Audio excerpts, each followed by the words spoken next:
Hello guys, कैसे हैं आप लोग। उम्मीद है आप लोग फिट होंगे, ज़बरदस्त होंगे, मज़े में होंगे, बढ़िया होंगे और बढ़िया तरीके से हमारे रिएक्शंस को एंजॉय कर मेरा रहे नाम है हैं। तलहा। तो गाइस रमन और सागर श्री कृष्णा एपिसोड नंबर 71 का पार्ट नंबर 1 लेकर आ चुके जो हैं। गाइस लास्ट पार्ट था, लास्ट एपिसोड थी, वो बहुत ही इंटरेस्टिंग, अमेजिंग और कमाल की थी। किस प्रकार द्वारिका नगरी में किस प्रकार मथुरा वासी आए और उसके बाद श्री कृष्णा जी भी पधारे, और वो सारी सिचुएशन देखने को मिली हमें। और उसके बाद किस प्रकार स्वागत किया कृष्णा जी और बलराम जी का द्वारिका नगरी में देवी देवताओं ने। तो गाइज पीछे अब जरासंध, हमारा एक क्वेश्चन था कि जरासंध को जब पता चलेगा कि मथुरा में तो कोई है ही नहीं, तो तब उसकी सिचुएशन क्या होने वाली है। क्या वो दोबारा, क्योंकि वो अपने तरफ से कृष्णा जी और बलराम जी को भी चोटी में ही जला चुका है, तो क्या वो द्वारिका नगरी तक पीछा करेगा वो, ये तो अब देखेंगे तो ही पता चलेगा। देखने के लिए चलते हैं वीडियो की तरफ और देते हैं रिएक्शन गाइस।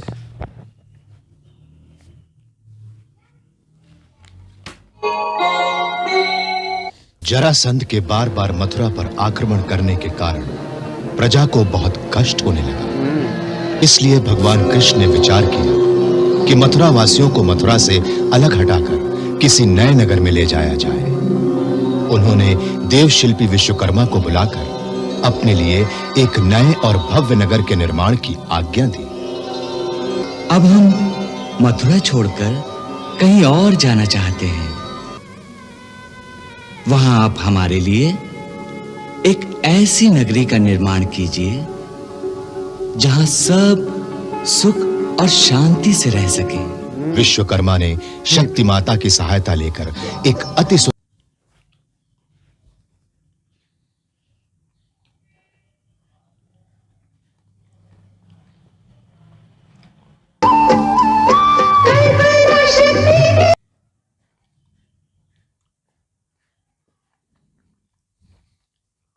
द्वारिका नगरी नाम था द्वारिका।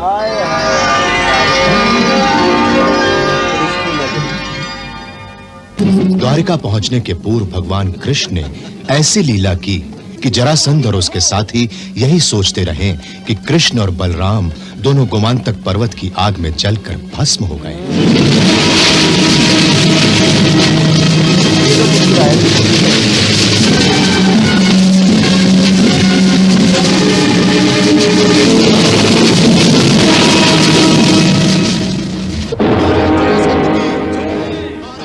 जरासंध स्वयं को मथुरा का सम्राट घोषित कर बहुत खुश हुआ। जय महाराज जरासंध की जय, महाराज जरासंध की जय, महाराज जरासंध की जय, महाराज जरासंध की जय, महाराज जरासंध की जय, महाराज जरासंध की जय, महाराज जरासंध की जय, महाराज जरासंध की जय, महाराज जरासंध की जय, महाराज जरासंध की जय, महाराज जरासंध की जय। आज हम मथुरा के अधिपति हैं। आज हमारे मुकुट में मथुरा नाम का एक नया हीरा जड़ दिया गया है। समस्त राज्यों और राजाओं को सूचना भिजवा दी जाए। विशेषकर हस्तिनापुर के महाराज धृतराष्ट्र सूचना भिजवा दो कि मथुरा पर अब यादवों का नहीं, जरासंध का राज्य है। हमने सुना है कि उन्होंने कृष्ण के तथाकथित चमत्कारों से डरकर हस्तिनापुर का युवराज पद अपने पुत्र दुर्योधन को नहीं दिया, बल्कि भीष्म और द्रोण आदि के जोर देने पर पांडु पुत्र युधिष्ठिर को हस्तिनापुर का युवराज घोषित करना चाहते हैं। जाओ उन्हें सूचना दे दो कि कृष्ण आग में जलकर मर गया है। अब कृष्ण से डरने की आवश्यकता नहीं है।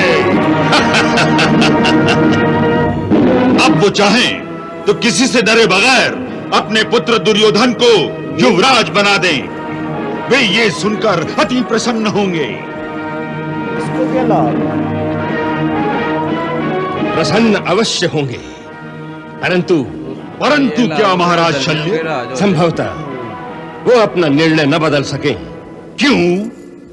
उनकी सभा में भीष्म पितामह और द्रोणाचार्य जैसे महारथी बैठे हैं। वो ऐसा अन्याय करने की अनुमति नहीं देंगे। वे अनुमति देने वाले होते कौन हैं? वो उनके सेवक हैं, स्वामी नहीं। परंतु वे बहुत शक्तिशाली हैं सम्राट। ऐसे ही शक्तिशाली होते तो स्वयं राजा न बन जाते। महाराज शल्य जो दूसरे के टुकड़ों पर पलते हैं, दूसरे को राजा मानकर उसका अन्न खाते हैं, उनके अंदर की वीरता, उनका मनोबल अंदर से खोखला हो जाता है। जो दूसरे के अन्न पर जीता है, उसके अंदर की आत्मसम्मान की भावना मर जाती है। धीरे धीरे वो अपमान सहने का आदी हो जाता है। उनसे डरने की आवश्यकता नहीं है महाराज शल्य। पता नहीं है भीष्म पिता। धृतराष्ट्र से कहो कि यदि उन्हें आवश्यकता हो तो हम उनकी सहायता करने के लिए तैयार हैं। उन्हें आज ही ये शुभ समाचार दो कि कृष्ण आग में जलकर मर गया है, वो जीवित नहीं है। वो देखो ये मामा शुक्नी को गया लेटर। कितना वो हाँ। प्रसन्न हो रहा है वो। हो रहा है। वाह! वो देखो। क्या सुंदर समाचार लेकर आए हो कि कृष्ण और बलराम दोनों गोमंतक पर्वत की आग में जलकर भस्म हो चुके हैं। तुमने तो हमारे सूखे मन की बगिया में सावन का जल बरसा दिया। लो लो राजदूत, अपना उपहार लो।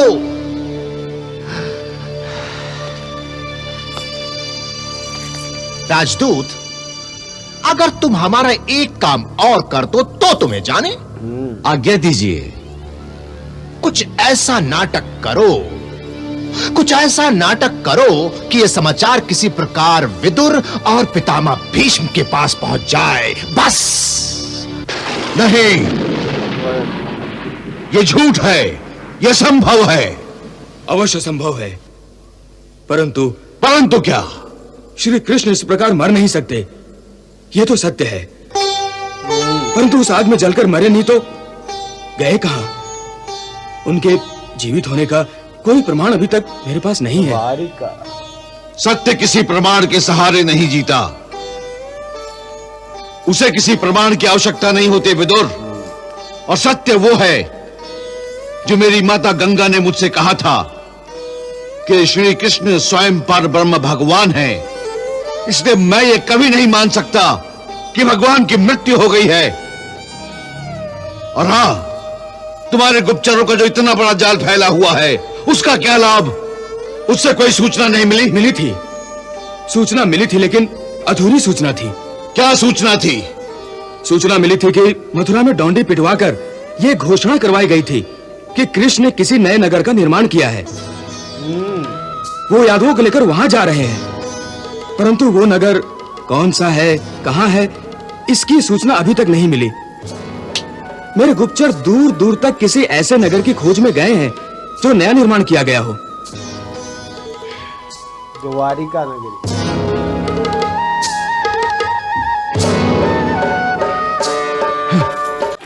जीजाश्री, जीजाश्री, जीजाश्री, मथुरा में सब कुछ खत्म हो चुका है। यदुवंशियों के दीपक बुझ चुके हैं। गोमांतक पर्वत पर कृष्ण और बलराम दोनों खत्म हो चुके हैं। कैसे? महाराज जरासंध ने उन्हें जलाकर भस्म कर डाला है। ऐसा हो सकता है न शकुनी? हो सकता है नहीं, हो चुका है जीजाश्री, कहिए हो चुका है। अब उग्रसेन नहीं, महाराज जरासंध मथुरा के सम्राट हैं। और मेरे पास तो उनका गुप्त समाचार भी आ चुका है कि दुर्योधन को हस्तिनापुर का युवराज घोषित करो। क्या वो मेरे दुर्योधन के पक्ष में है? क्यों नहीं होंगे जीजाश्री, क्यों नहीं होंगे? हाँ, अगर उस समय आपने हस्तिनापुर की सेनाओं को उग्रसेन की सहायता के लिए भेज दिया होता तो परिणाम कुछ और होता, है ना? बेशक। तो फिर आपके सामने कौन सी बाधा है? किससे डरते हैं आप? अब तो कुंती की सहायता करने वाला भी कोई नहीं रहा। जीजाश्री, अब दुर्योधन के युवराज होने में इतना विलंब क्यों? इतना विलंब क्यों? शकुनी, बुद्धि भ्रष्ट होगी। क्या तुम पितामह और विदुर को इसके पक्ष में समझते हो? नहीं, मैं उनको इसके पक्ष में नहीं मानता। लेकिन राजा तो आप हैं। आप अपना कोई निर्णय क्यों नहीं देते जीजाश्री? मैं तो चाहता हूं, ये तुम भी जानते हो, लेकिन पितामह और विदुर। किसकी बात करते हैं जीजाश्री, आप किसकी बात करते हैं? क्या आप अपने नौकरों से राय लेकर राज्य चलाना चाहते हैं? नौकरों से? अरे वे दोनों तो आपके टुकड़ों पर पलने वाले याचक हैं, भिखमंगे हैं, भिखमंगे हैं। हाँ, अगर इनकी उपेक्षा से प्रजा खुश न रही तो क्या राजदंड आपके हाथों से छूट जाएगा? कोई और राजा बन जाएगा? अरे राज्य से भोजन पाने वालों की गिनती तो भिखमंगों में की जाती है जीजाश्री, भिखमंगों में। आप एक बार घोषणा करके तो देखिए। इनमें किसी में इतना साहस नहीं कि वो आपकी आज्ञा का उल्लंघन कर सके। आप सबकी सुनते हैं, इसीलिए आपको सब कहते हैं। केवल एक बार आप अपने कान बंद कर लीजिए, फिर देखिए जीजाश्री, फिर। तुम ठीक कहते हो शकुनी। अब के मुझे अपने कान बंद करने ही पड़ेंगे। ये हुई ना बात जीजाश्री, ये हुई बात। अब हमें विलंब नहीं करना चाहिए महाराज। और फिर जरासंध भी तो मथुरा में हमारे पड़ोस में ही तो है। धैर्य के साथ शकुनी, धैर्य के साथ। राजनीति में तेज चलना कभी कभी हानिकारक भी हो जाता है। सब कुछ तुम्हारी मर्जी से ही होगा, मगर धीरे धीरे।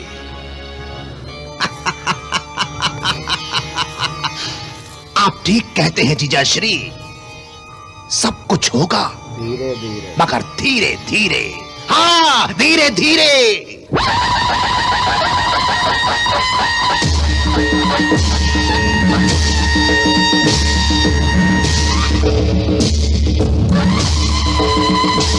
तो गाइस यहाँ ख़त्म हुआ ये पार्ट कमाल का था और साथ शॉकिंग भी था। क्यों? क्योंकि युधिष्ठिर को युवराज घोषित करने की बजाय अब दुर्योधन को युवराज घोषित किया जाएगा। वो एक दफा दोबारा मनोबल मिल गया है। किसकी तरफ से? जरासंध की तरफ से। और जरासंध मुझे समझ नहीं आई इतना इंटरेस्टेड क्यों है। जरासंध की फिरकी कैसी घुमाई है कृष्ण जी ने कि उन्हें ये लगा कि वो जाकर भस्म हो चुके हैं और मथुरा खाली का उन्होंने राज्यों से सौंप दिया। ऐसे ही आक्रमण कर रहे हैं। और वो बड़े मजे से बैठा हुआ है मथुरा में, कहता है कि मेरे मुकुट में एक और हीरा जड़ गया है, मथुरा का हीरा। तो अब देखो कि किस प्रकार उनको लागर है। बड़ा मज़ा आ रहा है राजा बनकर के हमने कृष्णा जी और बलराम जी को भी मार डाला, जला डाला। जो आपका क्वेश्चन है ना कि उसे क्या लाभ प्राप्त हो रहा है जिससे को युवराज नाम बनाकर, वो असल में कृष्णा जी के साथ जो हो रहा है ना कि वो उनकी बुआ है कुंती माता उनकी बुआ, और ये उनके कुरुवंश को खत्म करना चाहता है। और वैसे भी ये यादवों को खत्म करना चाहता था ना, तो वो भी यादवों के रिश्तेदार है, इस वजह से वो चाह रहा था कि युधिष्ठिर ना बने। और वैसे भी ये जो है ये अधर्मी है। युधिष्ठिर जो है वो दूर दूर तक युधिष्ठिर का पता है कि वो धर्म के मार्ग पर चलता है। तो गाइज अब मामा शुकनी को आया जो संदेश जरासंध का, तो मामा शुकनी ने फुल भड़का डाला है। हालांकि जो धृतराष्ट्र हैं वो कह रहे हैं कि भीष्म जी और विदुर वो कहते हैं कि ये तो तुम्हारे नौकर हैं, ये तो तुम्हारे टुकड़ों पे पाल रहे हैं। उसके बाद जब उसने कहा कि क्या प्रजा इस बात को स्वीकार करेगी, तो मामा शुक्र ने कहा कि आपने प्रजा की बात को सुनना, क्यों आप अपने काम बंद कर लें, प्रजा जो मर्जी कहती रहे। उन्होंने कहा अगर ना भी स्वीकार करे तो क्या राजा बदल जाएगा? राजा तो शुक्नी की बात तो फौरन महाराज धृतराष्ट्र की बुद्धि में समा जाती है। तो गाइस अब आने वाले पार्ट में पता चलेगा कि आगे खिचड़ी क्या पकने वाली है गाइस। तब तक के लिए अगर आपको ये वीडियो अच्छी लगी, इस वीडियो को ज़्यादा से ज़्यादा लाइक कीजिएगा, शेयर कीजिएगा, कमेंट कीजिएगा और हमारे चैनल को सब्सक्राइब करना मत भूलिएगा। मिलते हैं नेक्स्ट वीडियो नेक्स्ट पार्ट के साथ। Love you India.